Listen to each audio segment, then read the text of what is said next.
It's day 8 at the Australian Open, and all of the men's matches were straight sets, with Lerner Tien and Alex de Minaur playing incredibly well. On the women's, Coco Gauff beats Mukova, and when she does that, she usually wins the tournament. Sabalenka got through Mboku, and we're going to be speaking about it all.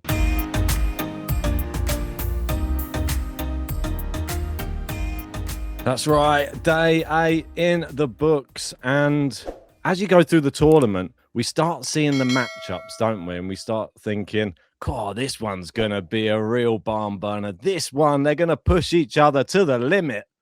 But no, we're seeing the cream rising to the top, and all of the best players, it seems, are crushing their opponents.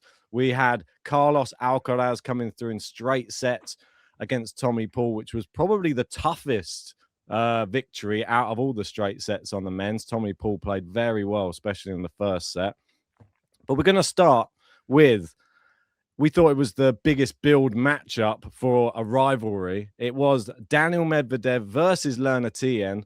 I thought Lerner Tien would do better than he'd done in the past, but I didn't expect this.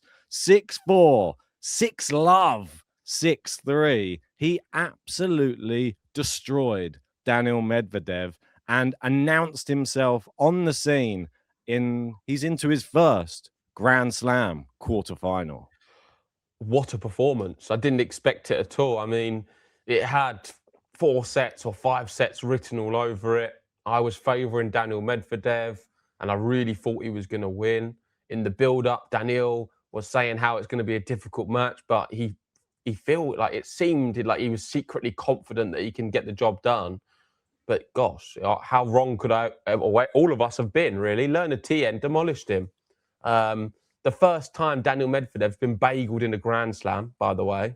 Yep. Lerner Tien delivering that bagel. And he's also now the first male player born in 2005 to play a Slam quarter-final. How good is this kid? Like, I think top 10 is a real possibility this year. Most definitely. And this is what some of the other players have been saying on the tour, especially Medvedev. When you look at the likes of the young players coming through, like your Fonsecas, players like that, they say that what Lerner Tien has is something even more special, they believe. I think he has an awkward style of play. He's a very complete player as well. He has every single shot in the book. I wouldn't say his serve is the most powerful, but it's very, very accurate, and they're definitely adding some improvements to it. Being a lefty helps as well because he has a lot of advantage on the ad side. But I was just so impressed. And the one thing that I wanted to say on this podcast is, are the media going to finally give Lerner Tien the respect that he deserves? Because we all know, and I've seen it plastered around bits and pieces over on X as well, is if this was João Fonseca doing this and into a Grand Slam quarterfinal, every single headline would be his face on everywhere. I want to see the same promotion for this guy. Do you see what he's just done? He just bageled Daniel Medvedev. This is someone who's been to the final of the Australian Open multiple times. This is someone whose best surface is at the Australian Open, and he's absolutely destroyed him. It's not even a close match. He's killed Daniel Medvedev on his best surface. It's ridiculous. Yeah, next up, he's got Alex Zverev. Looking at the odds, Tien is at 3s. I think there's some really good value to be made there because the way he's playing, he can certainly beat Zverev as well. He's beaten him before. And I just think everyone needs to be very careful of Lerner Tien this tournament. He is delivering on the hard courts, and maybe this is the guy who can beat Carlos Alcaraz and Jannik Sinner. I don't want to get too carried away because we've not seen... No, the reason I say this is because we've not seen this body of work from him in the past. He's been good, but the performance we've seen just against Daniel Medvedev is the first time we've ever seen him be that good. So is it a one-and-done moment? Is it a Jakub Mensik style big match, or one of these type of players who just have a really good one, a Grigor Dimitrov, great tournament? Or is this just the level he can produce week in, week out now? Well, like you see on the screen, or if you're just listening, they asked Tien his biggest strengths. And he says, I think I problem solve very well. I don't play a super generic game, but something big for me moving forward is when I start playing guys multiple times and they figure out how I play, finding a way to win when people know my game. And that's one thing he has on his side at the moment. You'd think Daniil would know his game better than most. He's played him now multiple times, but Lerner Tien's getting better and better. It's almost like the Yannick Sinner head-to-head with Daniil Medvedev. Yannick Sinner becoming a dominant force against Medvedev in recent matches. Lerner Tien, this is where we both expected in the draw preview for Daniil Medvedev, his run of form coming in as well. We thought maybe he would get that respect back from Lerner Tien, but it's gone completely the other way. And Lerner Tien now, like you said, facing Sasha Zverev, I don't think this is one and done from Lerner Tien. Last year, he was in the 4th round. This year, he's in the quarterfinals. This is crazy from somebody so young, like you said, 2005, and I'm just blown away. I'm actually a bit annoyed that I didn't put him in my top 10 for the end of the year. I know I was so big on him last year, but to see him already performing, it would have been maybe better than a Caboli, but it is only the 25th of January. It's early doors. It's very early doors, and I think that it is very early doors to speak about anything like that. Obviously, we spoke about Bublik, and that's where I think we should go next, because this is somebody else who maybe you'll be inclined to be thinking, oh no, I was thinking maybe he'll be for top 10, but then you just seen what Alex de Minaur's done to him. And Alex de Minaur has absolutely torn him a new one in this round 4 match. 6-4, 6-1, 6-1. It was domination from Alex de Minaur. I'm not massively surprised. I'm super big on de Minaur. Just quickly before, I just wanted to say one last stat for the last match, and that's going to be with the next match. So Zverev versus Tien. Zverev is 37-1 in his last 38 matches against lefties. The only loss coming to Lerner Tien. Wow. So he does very well against left-handed lefties, but against Lerner Tien, he did lose. I think 3 is really good value, and I think it's worth some kind of bet, if I'm totally honest. Looking at this match, de Minaur Bublik, I've already said to you, don't get too carried away with Bublik. He has transformed his whole style, really. He seems a lot more serious.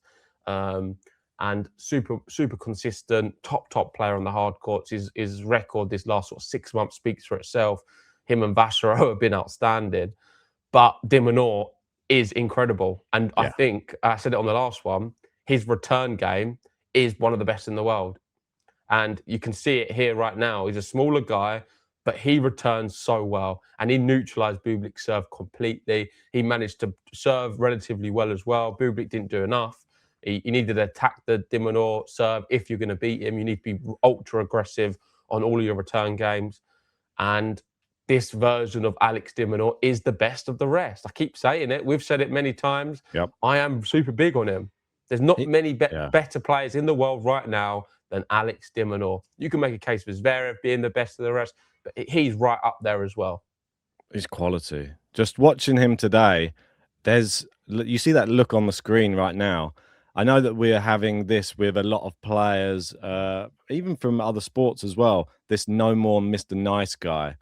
This is what I want from Alex de Minaur right now. He came out today, and despite it being in front of an Australian crowd, despite playing Bublik, who was having a little bit of a laugh here and there to just try and relieve some pressure that Alex de Minaur was putting on him, Alex de Minaur didn't really even smile once throughout the whole match. He was locked in, like he said in his post-match interview. So I was locked in from the first ball to the last ball. He said, I've lost to him the last 2 times I played him. Lost to him at Roland Garros from 2 sets up. Said, I was going to get this one back. And he just looks focused. Love seeing him. And we know his movement's so crazy and he's so fast.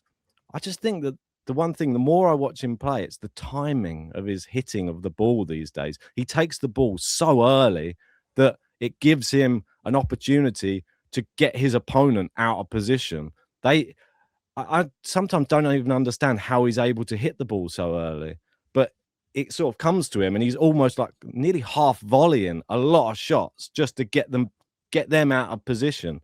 but it's brilliant. And he's got great angles with both of his sides. He's very aggressive at the moment on the second ball, which is brilliant because it's shortening some of the points. And Bublik, deer in the headlights, or maybe deer in the big lights, because he doesn't seem to perform too well in night session matches, like Gil Gross says. He has been in the fourth round playing main stadium night session matches at the last 2 slams, breadsticked in 5 out of 6 sets played. Yeah, I don't know if it's anything to do with the time he's playing. I think it's just a certain caliber of opponent can do this to you. And certainly, looking at this, the last 3 matches versus top 10 players, granted 2 of them are Yannick Sinner. Yeah. But that's not pretty reading for him at that caliber. I think that's kind of where his level is, though, for me. Bublik is a player between 10 and 15, or 8 and 15. I don't see him any better than that, and I'll be shocked if he ever eclipses that position. He's at the moment right at the top end of that. I think he's like 10th, maybe knocking on the door of 9th. He is. So he's doing well. Back to de Minaur, I did like at the end where he signed the camera with 49, obviously referencing what Courier said on the round prior when he was asking about the wedding and if you're leaving it all up to Katie. De Minaur said, "Are you doubting me? It's a 50-50 relationship." And then Courier said, "You haven't been married yet. You'll be a 49% shareholder in a big company." So he's making a joke of that and just putting 49 on the camera. Yeah, I do like it. They seem to have a good rapport with each other, Courier and de Minaur. And de Minaur, I do like the fact that he has this narrative that he's building towards something big in his life this year as well. He's building his tennis and he's building his personal life. It's all clicking right now for Alex de Minaur, and such a likable guy. We've had the pleasure of speaking to him, meeting him in person as well. And he doesn't change when he's not on camera, when he's off the cameras. Still just as nice, very friendly, very funny, always trying to crack a joke here and there, but that's the Aussie way. And I think he just has a really great relationship with Katie Boulter. I think it's like one of those really, it's like a heartwarming tale. And it's great to see the 2 of them embracing it and still being able to pursue their professional careers to the highest level, because Alex de Minaur's never looked better than since he's been with Katie Boulter. So she's been a real positive influence on his career, I think. Definitely. And on the subject of tennis couples, it's a nice segue because Svitolina and Gauff, they did it first. They've been the power couple in tennis.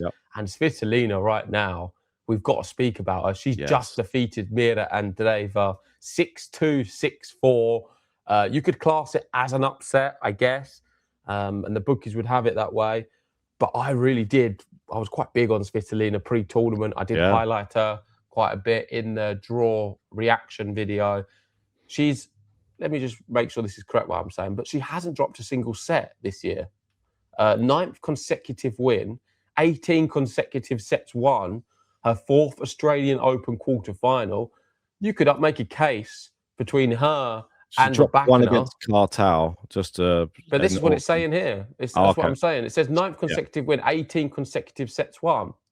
Well, she dropped 1 set against Cartel in Auckland just before people. I'm sure they'll jump in the comments. That's the only set that she has dropped the whole entire year, though. Only 1 set dropped. But yeah, she's been straight sets since then. Obviously defeated Jovic, Jinyu Wang, won in Auckland. And then it's been Buxa, Klimovikova, and Schneider, and now Mila Andreeva. Brilliant. Yeah, I mean, you can make a case she's the most informed player on the women's tour right now, with Rebecca, maybe Sabalenka. Yeah, she's. This was a nightmare matchup. Is one thing I wanted to say to you as well, is if you're coming into a 4th round of a slam, the draw is so important, isn't it? Because you could have Svitolina in your 4th round. Look what Mira Andreeva's had. Or Iva Jovic, you could have Putintseva in the 4th round.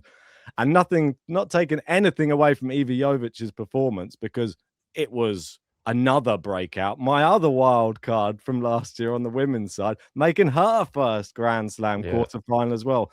It's incredible. And America, literally, must be loving this right now. 2 youngsters coming through, just when you didn't think they had enough talent already, when they've got the likes of Anisimova, Pegula, Fritz, Shelton, all of the above. Now you got Tien and Jovic coming through, and they both look fantastic. Jovic 6-love 6-1, was it, or the other way around? Yeah, crazy. Both amazing. With Svitolina though, because I'm not finished with her really. Go for I it. want to know from you, like, how far can she go? Like, are you watching her performances thinking, I think she can go on and win this Australian Open? It's Next up, Coco Gauff. Yeah, I mean, that's the real test now. Who's beaten Mukova. And I don't know if you've got I sent you a tweet. Yeah. It was quite good. It's like whenever she plays Mukova and beats her, she wins the tournament. Yeah, let me just bring that one up. So Coco Gauff must be over the moon right now. Yeah, I don't like these stats, but it's one of those things, though, isn't it? Where the stats are sometimes there to be broken, but I think that is a good omen. Surely, they think sometimes do link up in tennis, in the tennis world. Let me just find the tweet. I know that I've got it here. It's Morgado. I can resend it if you want. Yeah, resend it to me. I'll bring it up. I'm looking at it at the moment, so I can read them out. So it is Cincinnati 2023 in the final, the US Open 2023, Beijing 2024, United Cup round robin, all of which she beat Mukova and then won the tournament.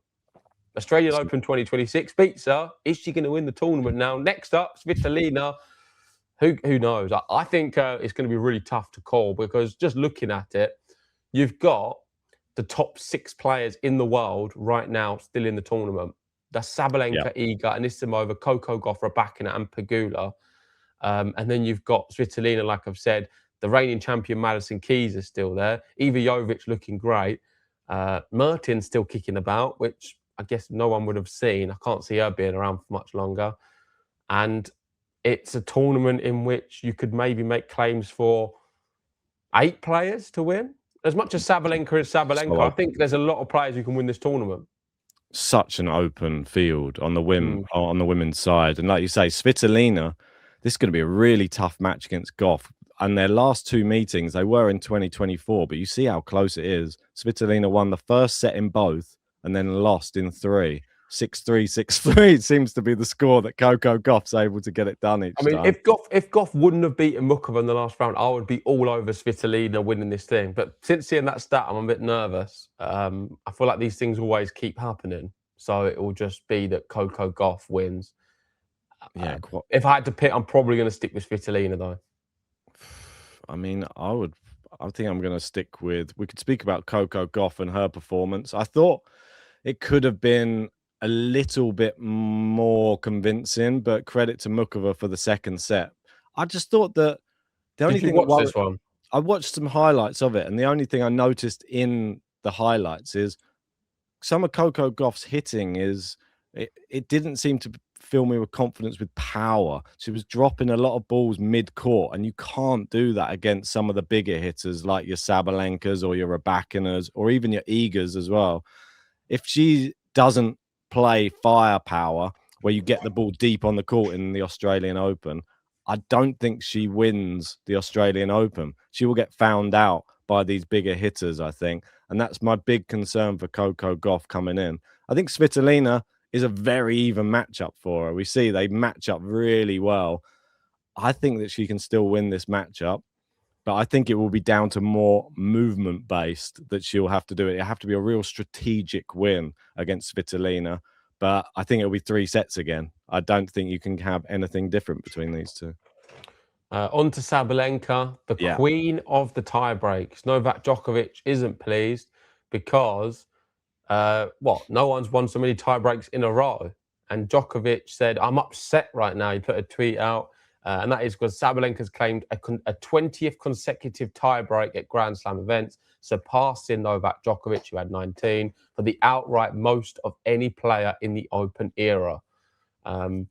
Something which you probably wouldn't have thought Sabalenka would have got maybe a few years ago, with all of the serve problems and the double faulting and the psychological aspect of the sport.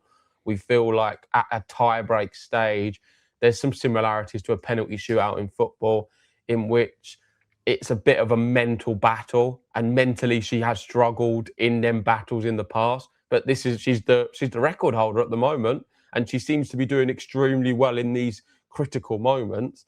I would always think, I've always thought that Yannick Sinner is one of the best at this too, but he doesn't have the stat. Yeah, that's very true. It's something that's so important as well when you're a tennis player to be able to win tie breaks, especially when you get to a tie break and you're one of the players like Sabalenka, who is a big hitter. It only takes coming up against somebody else who is also a similar big hitter. Like Mboko is definitely a very strong player, but to be able to handle your nerve in that moment, I think Sabalenka, like Gary in our comments has said multiple times, the thing he's most impressed by is the fact that she is able to handle her nerve and step up in the more pressure moments these days. We used to see her crumble mentally, hit balls long, wide, and have a mental breakdown. Now she seems to be like dialing it in. When the pressure's on, you start to see big winners, big serves. And I think that that's what she's learning over the course of these past couple of years is she's becoming that complete tennis player, which you see more so, I'd say more so on the men's side, you see these players really locked down. But when you're number 1 and 2 in the world, they really know how to close out a match. She definitely is on a par right now. She knows how to close out big moments in matches and did it impressively against Mboko, who fought back well in the second set, but the damage was already done, I think, and gave Svitolina a little bit of leeway to be able to go for a few more shots. Next up for Sabalenka is Iva Jovic. Yes. Jovic has said, I think I'm just going to try and keep taking care of my side of the net. Obviously, she's number 1 for a reason and has had so much success at this tournament, but that's what I want. I said it last year that I hope to play her this year because you definitely want to play the best and see how it goes. I'm really excited. I completely get that. I think as a young player coming through, when you've reached so many different landmarks in your career, I think at one point what you do want to then do is just play the very best, because then you can be like, okay, so I've managed to get to a quarterfinal. I've managed to do this. I've managed to win a Grand Slam match even. There's been so many different landmarks recently which she's been able to achieve. What she wants to now get to is play the best player in the world and see how her game fares against that. And I think she's at that level right now where this is where her big test is. I don't think she's going to beat Sabalenka. No. But if she can make it convincingly close and it's going to be a battle, then I think she'll be pleased. I totally agree. It's, what do they call it? Like the litmus test to see where your game is at right now. And especially against Sabalenka on her best court. So you will find out where you are against the number 1 player on their best surface. Will you get breadsticks? Will you manage to fight and get a tie break? That type of thing. Will you be able to get a set? That would be a real, I think you should go away with her head held high. If she lost in 3 to Sabalenka at this stage of the tournament, when Sabalenka's already gone through the tournament, that would be, for me, a real achievement, a victory, really. And she could go away saying, what a fantastic tournament, quarterfinal, my first ever one, playing the world number 1. But there's still going to be something inside that's going to be thinking, is it possible that, because the crowd, I'm guessing, are going to be on probably her side. She's the youngest player still left in that draw in the women's. She's now cracked the top 20 in the live rankings. She's moving on up. If she wins the next match, by the way, Ben, she goes 16 in the world. So she's very close to the top 10, Iva Jovic, like Alcaraz Tien, I guess, on the men's. Both of your wild cards bringing the heat this year. Yeah. And to beat Putin Saver in 54 minutes is super impressive. It's like eagle-like. Yeah. Like I said before, I know we said, Putin Saver's not one of the best players in the 4th round, but she's better than that, we thought. We didn't think it was going to be an easy match, like a 6-1, 6-love. That's just crazy amount of confidence to come in with, not show nerves and like bottle a big opportunity like that. That just gives me confidence with her going in against Sabalenka, that all the pressure is now on Sabalenka as well. There's no pressure on Iva Jovic. She's already achieved a quarterfinal. Nothing else really. Well, if she gets to a semi-final, it'd be insane. But just a good performance I'm after from her.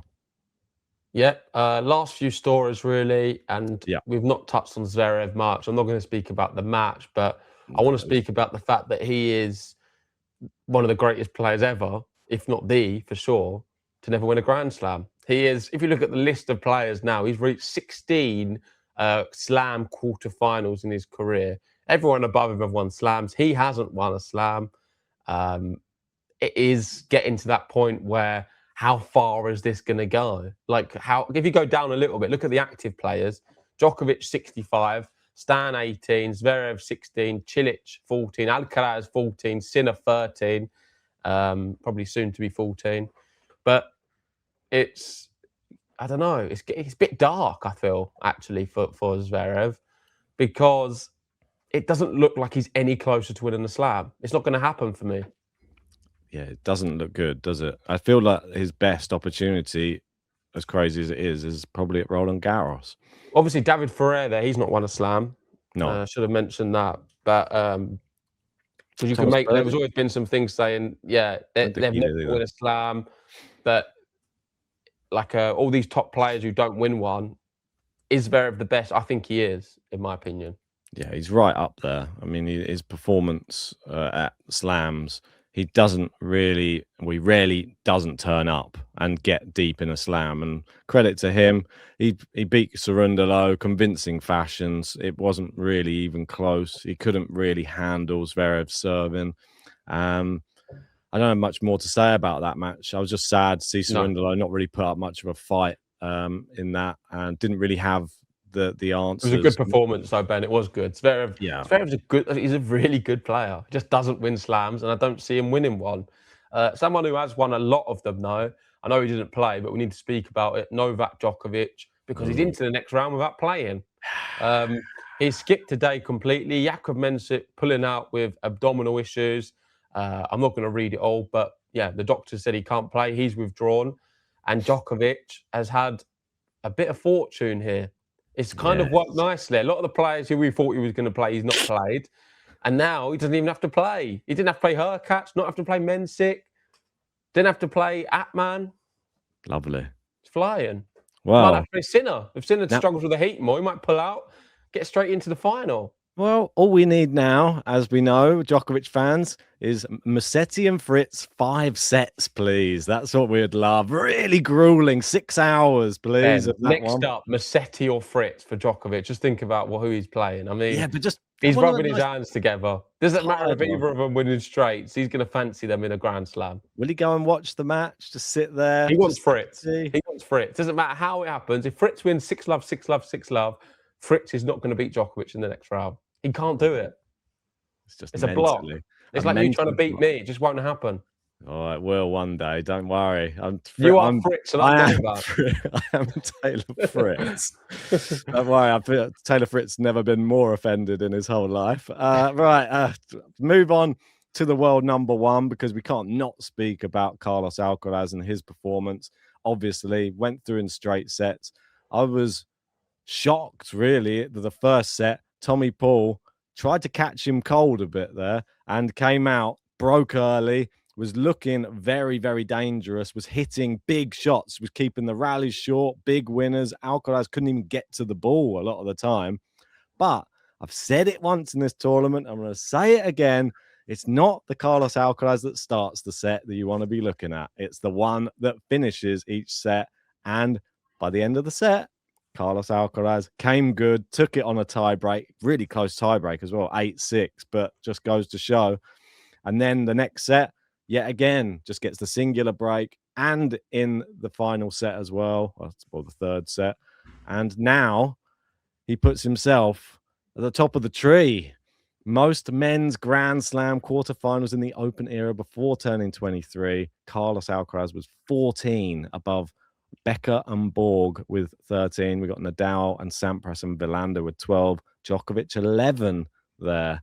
Impressive, huh?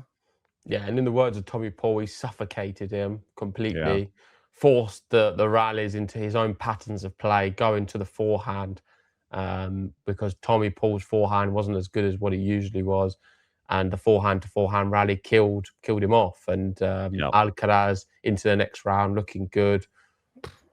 I still feel like Alcaraz in the final. We're closer. De Minaur next. He's never beaten Alcaraz, but what better performance from De Minaur to build up to this match? Yeah, I mean, you can try and dress it up any way you want. I feel De Minaur's not beating Alcaraz and Sinner, even how good he is. It's got to be the closest it's ever going to be. But I say this with Fritz as well. I always say it with Fritz and Djokovic. Like, maybe this is the year, but it just never's going to happen. One more thing, but just before we go, because I'm not sure if you saw this. Obviously, we had Jannik Sinner in trouble in his last match due to cramping. And oh, yeah, I saw this. The heat index. Well, his next opponent suffering, not even on the court. He was in an interview at the desk, then gets cramp just while sitting there talking. So I think we're underestimating what's going on down under. Is it just an Italian thing? I don't know. Hopefully we don't just see two cramping players just walking around on the court in that match, because that's just going to be a real sight for sore eyes. But yeah, it just begs the question.